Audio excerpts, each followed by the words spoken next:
¿Qué es la Torá? La Torá es una ley, se lee así, Dat, Dalet, Tab, los grafemas hebreos son consonantes. Ley. Es una constitución, como desde la Carta Magna en la medioevo, en la modernidad, en Gran Bretaña. Una constitución pauta las obligaciones, los derechos de un pueblo. El pueblo hebreo es la Torá. Quizá esta responsabilidad que obliga, con misbot, se dice en hebreo, obligaciones, preceptos, a esta nación a llevar ese mensaje a toda la humanidad. Pero poca gente conoce la constitución de su pueblo, los detalles, los artilugios, otra vez son líneas generales que detentan derechos y obligaciones de un pueblo. Cada ciudadano desconoce esos detalles de esa ley. Se estudia semanalmente, se está dividido en 52 partes para estudiar cada semana una sección llena de figuras retóricas, mitos, etc. La Kabbalah es el alma de la Torá. El alma es el cuerpo invisible, el cuerpo es el alma visible. Está escrito, palabra de Manuel Levinas, Dios o el mensaje divino o la divinidad se contrae en ese texto. La Torá es lo finito que contiene lo infinito. El estudio, el análisis de ese texto es la Kabbalah. Pero como la mayoría otra vez no desconoce los detalles de ese texto, se requiere de un tercero, que son los rabinos, que tienen conocimiento de ese texto, así se dice. Dat es ley, la Ain es un ojo, se traduce como Ain, es ojo. La letra Da'at se pronuncia en porno fonético con dos A, Da'at. El conocimiento es una sefira que no está en el árbol de la vida, no todos tienen conocimiento de esta ley. Se requiere un casamiento, cómo se hace, cómo son las celebraciones, cómo son los rituales en este pueblo, las conversiones. El presidente argentino, actual presidente argentino, Javier Milei, está en un proceso de conversión. Hace poco removió a un canciller, a una mujer canciller que había votado en contra del bloqueo de Cuba. Históricamente la República Argentina votó contra el bloqueo de Cuba. Solo Israel y Estados Unidos votaron a favor del bloqueo de Cuba. Entonces remueve a esta mujer y nombra a un hombre, y en el momento que nombra a ese hombre dice en nombre de Dios, de la Constitución y de la Torá. Así dice Javier Milei y analiza. Esa semana correspondía para allá el Lejá traduce como vete, hacia ti, vete, es la orden que se recibe a Abraham, el primer cabalista. Hace un análisis superficial está en un proceso de conversión, tiene un rabino, lo está instruyendo en la Torá, un rabino de la Chabad. Pero ¿qué sucede en este conocimiento? Como en toda constitución, como toda nación, como todo Estado, hay controversias en la interpretación de la ley. Entonces hay distintas corrientes rabínicas. El rabino también es un político, de los más conservadores, ultraconservadores, que se atienen a una vestimenta adecuada, que no aceptan las conversiones, que hay un tribunal específico que no acepta, separatistas, podríamos decir, y hasta los más liberales, o hasta algunos todavía que critican la fundación del Estado de Israel. Dicen que el texto no trae que Israel no le corresponde a no es un espacio físico, sino que es un espacio espiritual, es un estado de la conciencia humana. Todo el mundo, dicen estos Naturei Karta, llaman esta corriente, esta secta, algunos dicen dentro de la tradición hebrea, todo el mundo es Israel, todo el mundo podría acceder a este Israel. Entonces, hay controversias, hay distintas visiones del texto, de los rabinos, otra vez, porque ahí lo llama luchas argumentativas, qué dice, qué no dice el texto. otra vez uno de los grandes temas es la conversión. Hay una historia que ya data de 2000 años, que está escrita en el Talmud. El Talmud es el estudio del texto, y sobre Shammai. En una época había parejas, ahora se estudia así con otro, se discute un asunto, un tema, una ley. Estos serían los constitucionalistas, los rabinos. Y hay un decreto que se acepta de Shammai que dice que separar a los judíos de los no judíos. Todavía hay gente que habla de Noágidas, los descendientes de Noaj, y los descendientes de Sem. Dentro de Noaj, los judíos, que son el hijo de Noaj, Sem, son los semitas, y el resto que son Jafet y Ham, que tiene que ver con las culturas greco-romanas. El término simbólico representan eso. Y Jafet se usa como belleza y Ham como caliente, lo latino y lo griego.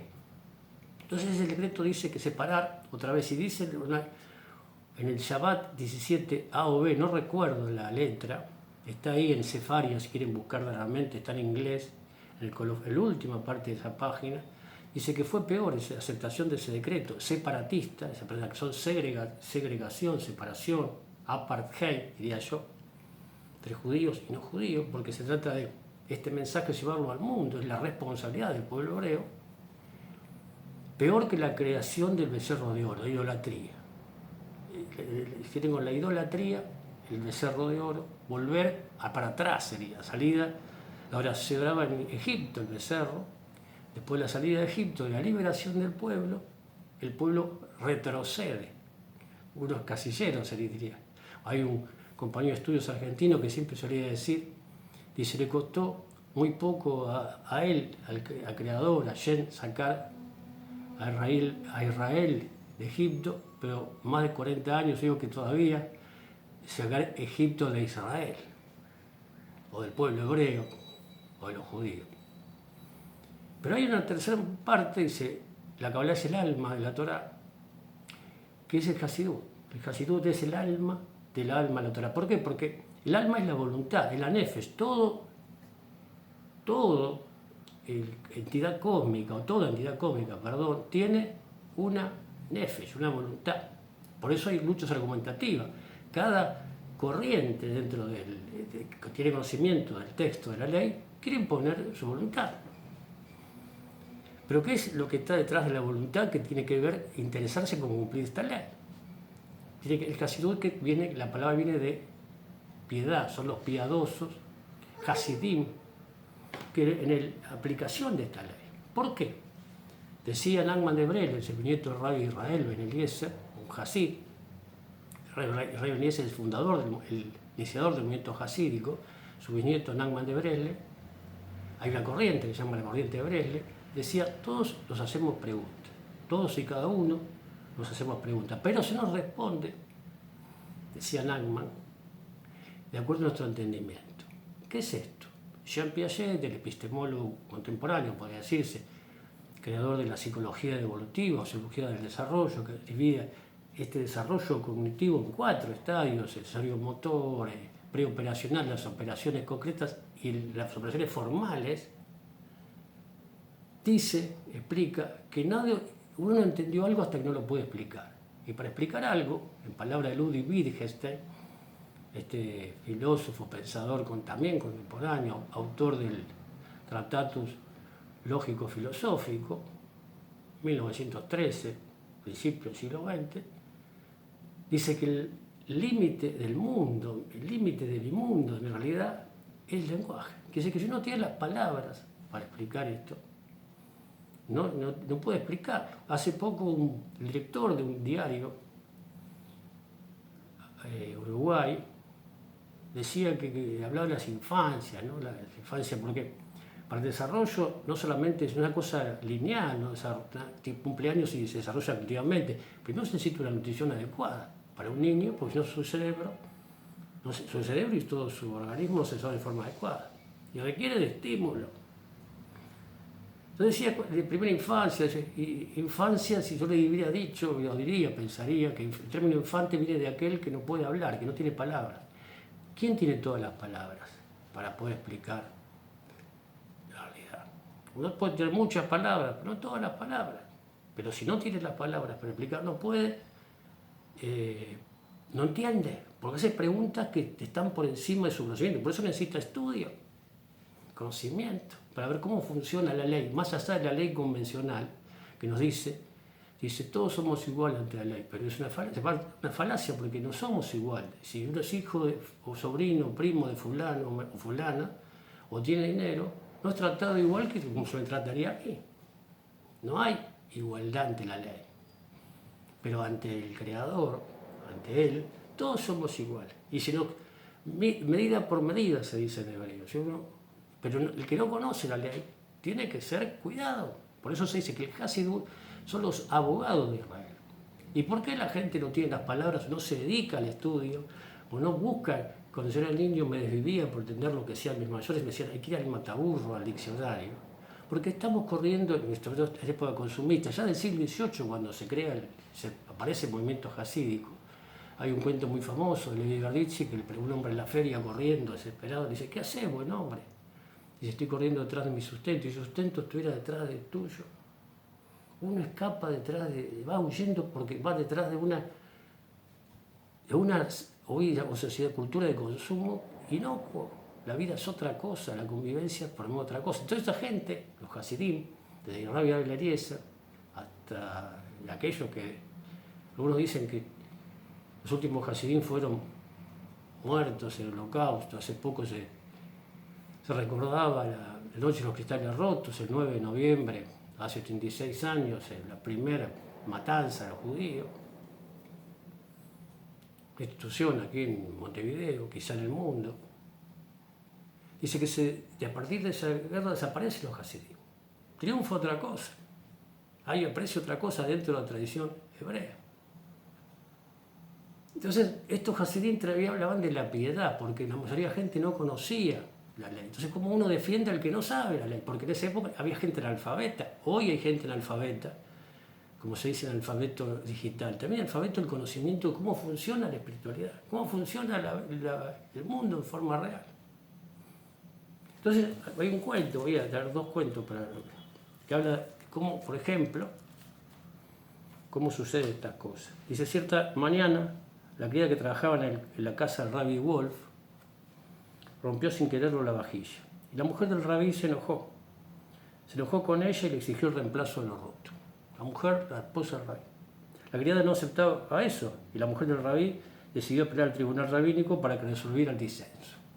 De modo que se vistió muy apurada para ir a ver al rabí de la ciudad. Entonces el Rabbi Wolf también se vistió para salir, no menos apurado que ella. ¿A dónde vas?, preguntó la mujer del rabí. Voy a acompañarte, respondió Rabbi Wolf. No hace falta, dice la mujer. No hace falta que vengas, observó la mujer. Sé muy bien lo que tengo que decir en el tribunal. La mujer sabía leer y escribir con formación. Dice, tú sí lo sabes. La que no lo sabe, nuestra pobre criada. Y yo voy para hablar en su defensa. ¿Quién, si no, va a ocuparse de defenderla?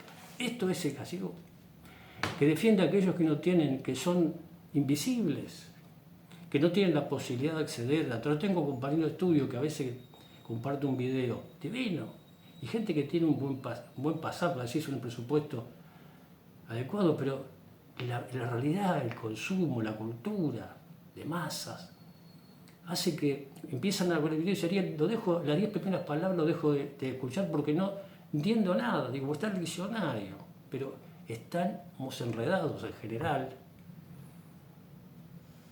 con la cultura que se nos impone, con la economía, la realidad sociopolítica que nos impone, que es global, globalizar, el famoso globalismo, tantos estudios sobre esto. Y entonces el asunto es esa voluntad que uno quiere imponer, que cada facción dentro de gente con conocimiento, de los rabinos que argumentan y luchan para imponer esa voluntad. En la tradición hebrea, en la tradición hasídica, se habla de conquistar esa voluntad. Hay una pregunta que se hace, como decía Nachman de Brele, todos hacemos preguntas, una persona muy culta y de mucho conocimiento y muy conectado, como el Rey Eliezer, el fundador, el Baal Shem Tov de Hasidut, se preguntaba, ¿por qué leyendo una Mishnah de Ben Soma, donde hace 4 preguntas: ¿cuál es el héroe? ¿Cuál es el sabio? ¿Cuál es el rico? ¿Y quién recibe honor? Dice, cuando se pregunta cuál es el sabio, Eiseg Igur, dice, ¿por qué? Dice, hay que conquistar el impulso, el deseo, la voluntad. ¿Por qué? Decía el Rabbi Eliezer, hay que conquistar nuestra voluntad. ¿Por qué no expresar nuestro deseo? Entonces dice que se le responde, y se le pone al servicio de Dios, nuestra comunidad, nuestra época. Entonces el último cuento, que dice más porque el propio Nachman de Breslev, cuando hablaba de los detalles de profundidad de la Kabbalah, que es muy compleja, veía que no era difícil de comprenderte. La mayoría, o casi ninguno, quiere entrar a su voluntad. Todos queremos imponer nuestra voluntad. Entonces se dedica a contar cuentos. Hay cuentos muy famosos, la princesa extraviada, que se refiere al alma humana, el simple y el sofisticado, el príncipe Pau, y así. Y entonces el Hasidut se transmite con cuentos que hablan de las historias de esos Hasidim que iban por el mundo y cómo vivían, cómo se conducían, porque el Hasidut es una forma de conducirse en la vida. Y este cuento, que se refiere a un discípulo, un joven discípulo del Rabbi Ben Eliezer, dice así, habla de la conducta. Dice, en cierta ocasión, un joven discípulo de Baal Shem Tov advirtió que éste estaba concentrado en la meditación de algún misterio, y como sabía que estas meditaciones del rabí podían ser largas, volvió a su casa para comer con la idea de regresar luego. Pero después que comió, su madre le encargó una diligencia, que el joven en principio se negó a hacer, aduciendo que no podía perder su conversación con el rabí.